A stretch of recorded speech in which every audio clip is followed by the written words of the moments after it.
tuning into my channel, Gigi's Reality. I'm your girl, Gigi. We have to break down the Potomac Housewives episode 2 from last night.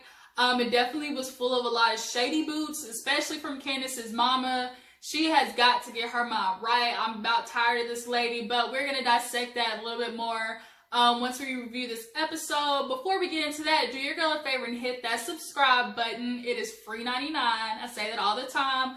Be a part of the girls fam, and if you want to get a special shout out in the future, drop down in the comments and do a heart emoji, and you might be hearing your name in future videos. So let's get started with the review. So this episode opens up with Gizelle. She's doing her little boot camp now. She's trying to get her body right for what?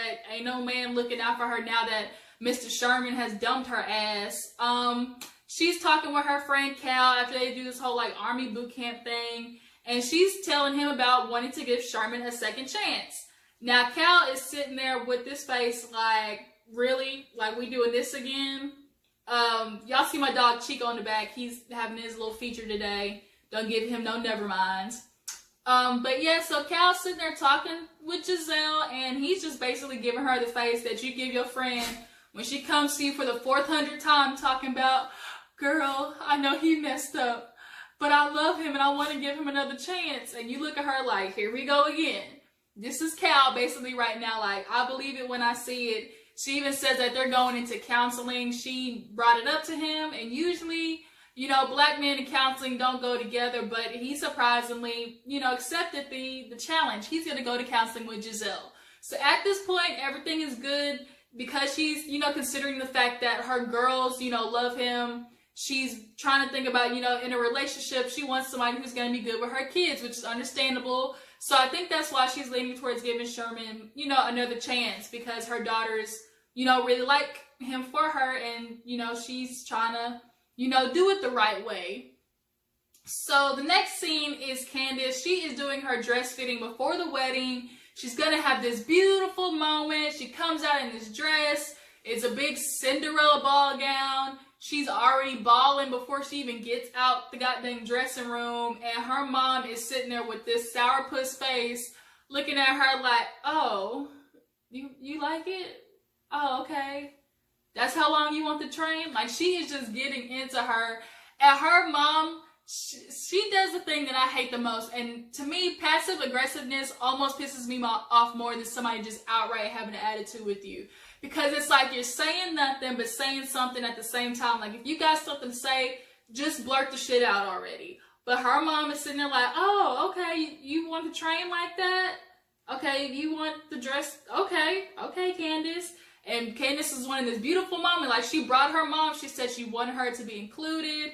No matter what the fight is, this is only a once-in-a-lifetime moment. She wants to bond with her mom. Cool. But after the dress moment that went straight to hell, she's like, okay, I need to hash out this argument that we had about, you know, her stepbrother coming. So she brings it up, and I really thought her mom couldn't get no worse, but she has basically proven me wrong. Candace is like, look, I know about my brother, and as soon as that word comes up, she gets in Candace's ass talking about, this is what you're gonna do to me? This is how you treat me, your mother, you're selfish. This is your father's sins. That's all she kept saying, like, your father's sins. This is what you're doing.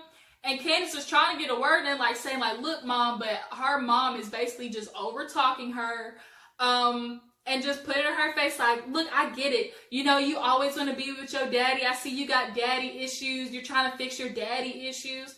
Like, bitch, we talking about daddy issues. She's trying to basically counsel her right there. Like, she calls herself a psychiatrist or psychologist, but she's trying to like therapize her daughter right there in the damn, you know, dress place, and that ain't what it is. Talking about you want to do everything for your daddy, but what about me? I do everything for you, and this is the way you treat me. You've always been like that, selfish, narcissistic, a brat, a princess. And excuse me, she has your DNA, so where the fuck did you think she get it from? Like, it just came out of thin air, like her attitude was like that. And the fact that you're making her wedding about you proves the point that she got it from you. You making everything about you in this girl's wedding. Barely anything this girl has talked about in this wedding, your input or something about you has not been included. So where do you think she gets the narcissism from?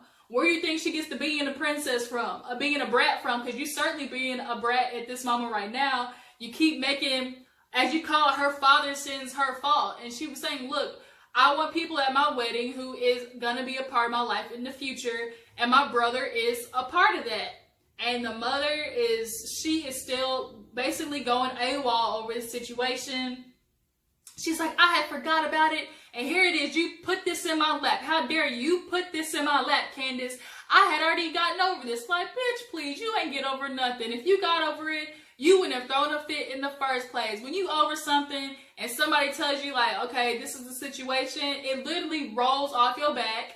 And you just be like, okay, but the fact that she is throwing a fit again means that this obviously still is a sore spot for her. The fact that this nigga went off and, had a baby on her obviously is an unfortunate event, but god dang, like, that's not Candace's fault. Let her enjoy her wedding. Let her enjoy her dress fitting and let it be. Like, goodness, your mama, Candace, I'm telling you, the fact that your mama can't get over this and is not willing to think about you, all the things she literally called you, she needs to look in the mirror because she passed those traits down to you. I really feel like Candace's mama, the fact that she does invest so much money into Candace, especially after her father, she knows that's the way she can have Candace in her back pocket. As much as she wants to complain about her being a taker, you're always giving, and you haven't stopped giving. So she does it because it benefits her having Candace in her back pocket because, for one, she needs somebody to tell something to do. Like, that's her personality. Like, she always has to have somebody, under her. And for two, she has to show up her dad. Her dad did her wrong and everything, and she's trying to prove that I can do everything without you. I put my daughter in pageants and the best schools and taught her how to be a woman. You did all things financially for her, but you didn't pass on any good emotional traits. So that shit might as well be null and void because we all know money does not raise a kid. But Candace had to learn that, and now she's got to learn to just basically put her foot down with her mom from now on. So here it is, the day of the wedding. Everything's getting set up. Robin is now, officially going out with Juan. It's about damn time. Those two literally on this show have been going back and forth. Robin claiming that, they're finally together. They've been divorced, but not divorced. They still, fucking and having dinner. Like, they still married. So Robin, it's the least he can do is court you to a goddamn wedding for all the shit he put you through. And then we get this big dramatic scene with Gizelle crying, like, bawling her eyes out, and we find out that Sherman has left her ass at the altar, basically. And the fact that it's the wedding, he has ditched her. He called her literally last minute and said, I can't go. I don't want to be around these people, and I just don't want to go no more because those people, I can't be around them. Okay, you knew those people were going to be there when she invited you to the wedding. So now all of a sudden you wait till the day of, literally hours, your ass should be picking up at her at the house like ASAP, like now, and then you ditch her? Like, come on, Sherman. She's talking about I was trying to give him the benefit of the doubt, give him a second chance, and I feel like an idiot. I don't understand why I did this. I should have followed my gut, and right now I'm just hurt that he could just do such a thing to me. Gizelle, take this red flag and, let it be. Sherman, I think Sherman wants Gizelle, but he wants her behind the scenes. He wants to keep Gizelle quiet. He wants to be with her, but don't want nobody to know. He wants to be with Gizelle, but she's got to, basically, he treats her like a side chick almost. It's like, you just keep him on the line. You reel him in a little bit, and then you sit there, but as long as you keep him on the line, he's just going to keep playing with you and reeling the line in, and make sure you stay with him. But I think Gizelle, this part hurt her too much, and Sherman ain't gonna be able to play with her no more. He playing with her emotions, and next thing you know, it's gonna be a Diary of a Mad Black Woman with Gizelle. Cause Sherman, you done fucked up. Like, this is it. I think this is the straw that broke the camel's back. Cause that's just so disrespectful to wait till the day of. You promised this girl you going to the wedding, and then you want to blame it on the fact that those people are gonna be there. If you claimed you love Gizelle so much, you want to be with Gizelle so much, she's for you, then you put up with other people because you want to be there for her. It wasn't like you were just going to be sitting beside them. Like, you could have avoided their asses the whole wedding. You could have pretended that they were shadows for all I cared. wasn't nobody gonna, be invested in going to you.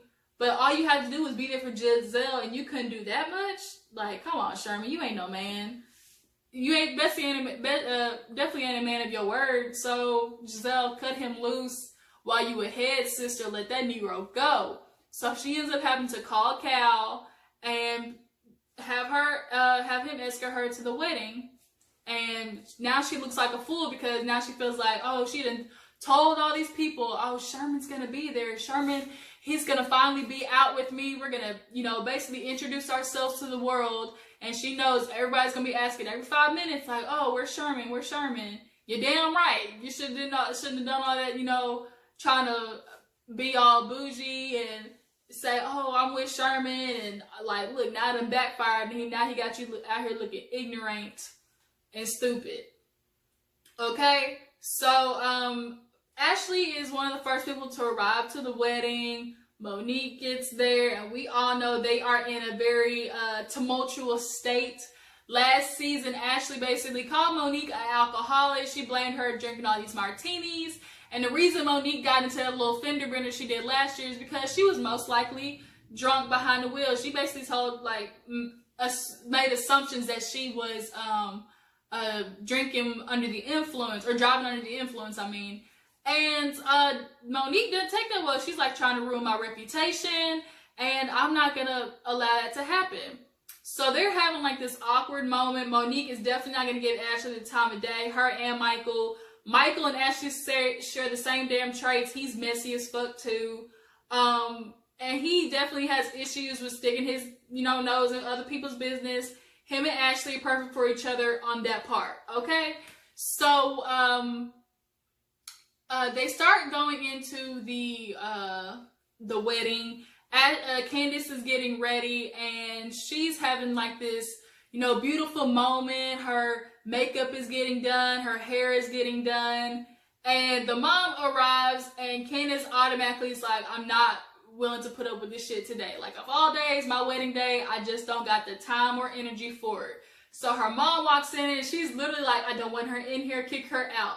And the mom, like, being under her breath, talking about, oh, Jesus, where did I go wrong with this girl? How did I fail her now? Lord Jesus, be with her. Like, bitch, if you don't stop shading your daughter, like, that is your blood, and you constantly getting in her ass, like, enough is enough. So Candace is like, I'm just not gonna do it today. She's getting dressed. She has this, beautiful moment that you're supposed to have before the wedding. It's really unfortunate that her mother's always the one causing the drama in her life right now. The new saying now is be her peace. Like, your mother's supposed to, be the one beside you in your wedding day to just, like, be that reassurance and that little comfortable state. But Candace's mom, Deborah, you ain't shit. Like, you can't put your own feelings aside for your daughter on her wedding day. Like, come on, jump off a bridge at this point. The wedding was beautiful. Gizelle's ass was late with Cal and Karen, so they had this super awkward moment while they were waiting for Candace and Chris's like vow exchange to be done. Candace walks down the aisles. She's super emotional, doing like the bridal ugly cry, and Chris is there, and Gizelle and Karen end up having to sit beside each other, so that was awkward. When they were in the waiting room, Karen noticed that Sherman wasn't there, and she told me, oh, Sherman Herman's not here. I'm not surprised he couldn't put up with her crazy ass too. She's like, he did the right thing by not showing up. I tell you, Karen shade, she knows how to throw some like real slick shade you gotta think about. She's good with the way she be doing other people, and you see her money's getting long because her wigs is definitely a lot better than they were last season. Her wigs last year was shifting literally with the poof of the wind, but now you can tell she got the little baby hairs in the front now. Okay, Karen, I see you. I see you trying to move up. All right, trying to show Uncle Ben a little something that you still with these young girls out here, as they call it. So Chris and Candace start exchanging vows, and Candace's were beautiful. She talks about, I want to laugh till we get old. And here it is, Chris's turn to give these damn vows. And y'all, he might as well have Googled Black People Love Songs. He talking about, I want to know, can you stand the rain? And baby, let's get married. We all know that song.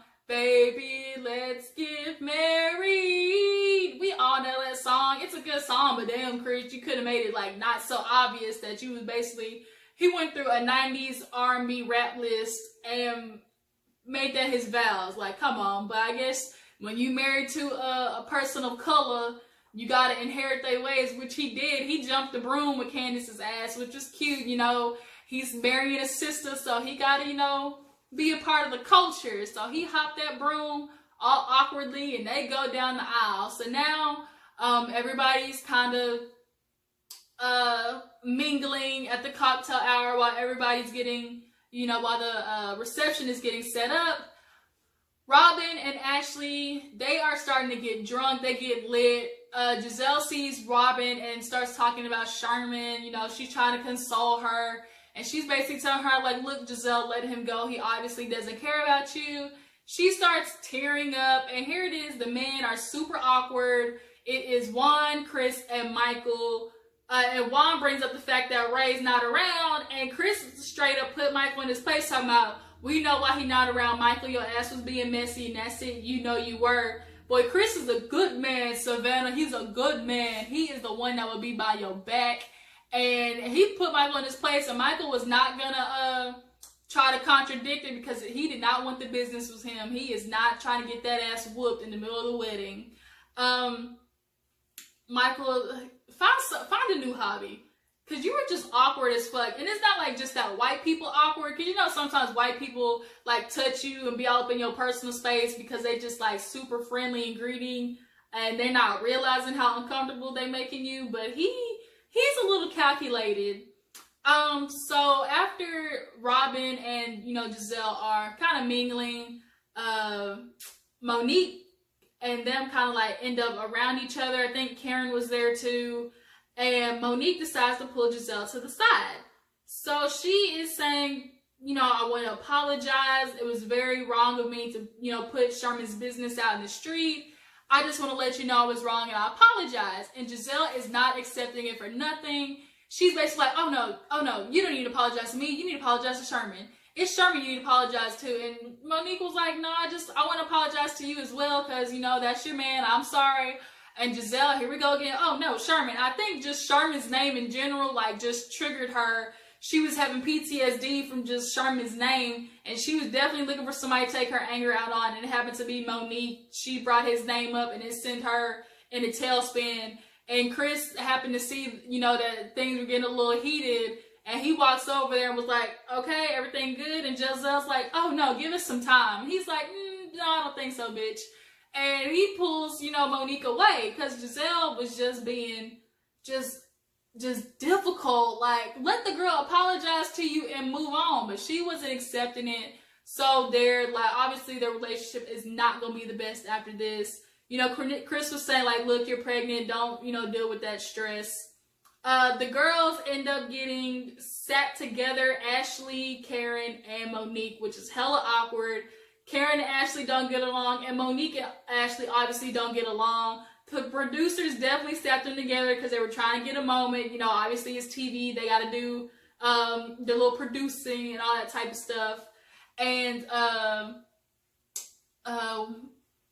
Chris and Candace decide, you know, they're going to walk in. They do the whole entrance, and everything is beautiful. Candace saw it already. She went in, and the bitch even had clouds like up in the ceiling. Like, I ain't gonna lie, it was beautiful.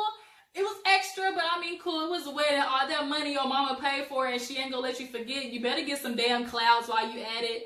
That bitch should have had lights. Like, you should have had a whole ecosystem in that bitch by the time your mama was complaining about how much money she spent on you because you her daughter. And so everything's beautiful. They do their entrance, and they do their first dance, and everybody's having fun. The girls are going shot for shot because they're trying to help Gizelle forget about Sherman and how, you know, she's trying to drown her sorrows in some liquor. And they getting lit. Ashley getting drunk because she hadn't drank in no month, trying to be healthy to prepare herself for a baby. And so Michael takes her outside, and he's trying to get her to calm down. And she's acting like a college student talking about, I've never been so drunk. I drank so much. And she was lit drinking water. Michael's like, oh, let's calm down. And everybody everybody goes in, all of a sudden, there is a costume change for Candace. She puts on this beautiful, like, little shiny gown, and she sings an original song to Chris. The hook was nice. It was pretty. She had a little tone issues, but I'll just chalk that up to being emotional. It's her wedding day. But she's got, like, a decent voice, and she had, you know, kind of like the little background singers, which kind of carried her. It was nice. I ain't gonna, you know, dog her on that, and they were super nice and cute. After that, everybody, you know, sits down to eat, and finally Gizelle decides to go over to Monique and kind of squash things. She's like, you know what, I accept your apology, I apologize to you, let's just move on. She congratulated her on her pregnancy, and at this point Gizelle is lit, so she's seeing Karen, and she's going to Karen and rubbing all up on her arms, talking about, Karen, I miss you. Like, why aren't we friends? We need to be back friends. You know, Gizelle was saying, like, you know, me and Karen did have a good friendship, and maybe I should be a better friend to her. Karen is looking at her like, yeah, bitch, I don't buy it. You done did me dirty. It's basically like, fool me once, shame on you. Fool me twice, shame on me. Karen is not here for it. She is definitely giving Gizelle the arm's length switch. And she should, because Gizelle definitely did her dirty last year. At this time, you know, Michael's talking with Juan and kind of doing this awkward thing, like, oh yeah, me and Ray had a moment. I walked past him and we kind of grazed each other. I should have grabbed his butt. Like, whoa, skirt. Okay, Michael, this is, people have been saying, you know, you like boys, you like the men's, but what is with you and grabbing people's asses? Like, this is, like I said, not, Michael has that weird thing, like, you don't know people's personal boundaries. What if you had grabbed his ass? Like, come on, bruh. Like, if you like men's, you need to drop Ashley now and stop doing this, because this is not cute. Juan's sitting there awkwardly just talking about, yeah, it's a start, and Michael's just like saying, yeah, like, we grazed each other, we talked, I mean, like, we had a moment, and you can tell Juan was definitely like, okay, like, whatever. I really think the men just pity him, and they just kind of, like, involve him just to, like, make him feel good. They definitely are not friends with him at the end of the day. Gizelle and everybody else there enjoy their time. They're dancing. Juan gets a moment to talk to Gizelle about the Sherman situation. I guess he was trying to give a male perspective. And he told Gizelle, like, look, maybe you're not communicating to him right. You're not giving him, you know, a long enough chance. Just give him a moment. And Giselle's like, no, like, I'm done with him. One, can't nobody wait on his ass no more. You be letting Robin do that to you. Robin will wait on your ass all day, but that don't mean Gizelle should do it with Sherman. Hell, that's a problem. You men feel like all these women gonna stay around, and you, as long as you treat them like shit but give them dick every now and then, like that's supposed to keep them around. You do that with Robin, you might pay the bills, play with her sons, and y'all sleep together, and that's why Robin tolerates your ass, because you give her like this false sense of hope. And Sherman trying to do the same thing to Gizelle, but Gizelle is not here for it. She is not Robin, so don't be trying to give her that stank ass advice. No, Gizelle, run far as possible. Okay? The wedding was very beautiful. Now Candace is around introducing her brother. Now her brother, obviously y'all know, is from her dad, as the mother likes to put it, illegitimate child. And everything was good. She's introducing. Candace is hoping that her mother doesn't cause no scene. But Candace's mama's ass was lurking in the shadows, and Gizelle happened to notice, like, oh, you know, her brother's real nice, but her mother's stank face in the corner is telling everything. And it certainly was. Like, she's a woman who wears her emotions on her sleeve. Whatever she is thinking, you could just see it all on that bitch's face. And it was quite sad. Like, sit your ass in the corner somewhere and drink your mimosa and shut the hell up, Miss Deborah. Let your daughter have a moment. Let them be with the brother and just let it go. Woman, let it go. If you want to have a relationship with Candace, you got to stop. The wedding was very beautiful. It kind of comes to an end with Candace talking to her mother as they pull each other to the side, and she thanks her, and Candace's mom once again makes it about her. Aren't I such a good mother? Didn't I do a good job? Did not make a beautiful wedding for you? You should be grateful. And Candace is saying, like, I am grateful for you, Mom. I'll always love you, even when you do throw the shade. You know, I'm always going to be there for you. And Candace was right when she said, if I always did what my mama said, I would not have a husband. And she certainly would not. You definitely got that right. Now you better cleave to your husband like the Bible says. You better listen to that gospel word, Candace. Stay away from your mama and cleave to your husband. It is no longer about her. I'm honestly surprised this woman is still married to this woman's stepdad, because this bitch is crazy. And she want to therapize everybody else. I say therapize, but you know, she want to try and make everybody else have some type of symptoms and everything. But bitch, you need to look in the mirror and you need to go back to college, get your license renewed or something, because you is not okay. I don't know how that man tolerates you. That's why your ex left. He was tired of your ass. I'm sure that woman's probably doing something that you wouldn't do anyways. You look like you vanilla, like you don't know how to do no flips, turns, or whatnot. I mean, you know, that's what the men's love these days, all that crazy shit. And I definitely know Deborah is not down for it. But needless to say, the wedding was beautiful. There was lots of drama. And next week is for sure going to be a doozy when it comes to Michael and this little hot mic situation. So that was this episode of Potomac Housewives. It was definitely entertaining. The women have got some making up to do, so it's not so awkward. Do y'all think Sherman and Gizelle should get back together? Drop down in the comments and let me know about that. How do y'all feel about Robin and Juan, you know, continuing to do this like dating situation and make it official? Do you feel like Juan is being genuine to Robin? Drop down in the comments and let me know about that. And lastly, how do you feel about Candace's mom still being mad about the brother being invited to the wedding? I feel like she's being Miss Petty Betty, but what else should you expect from this woman? That's the only thing she knows how to do. Thank you guys for watching. Please subscribe to my channel, like the video, and drop a heart down in the comments for shout outs in the future. This has been your girl Gigi. Alright, I'm gonna catch you on the flip side. Deuces.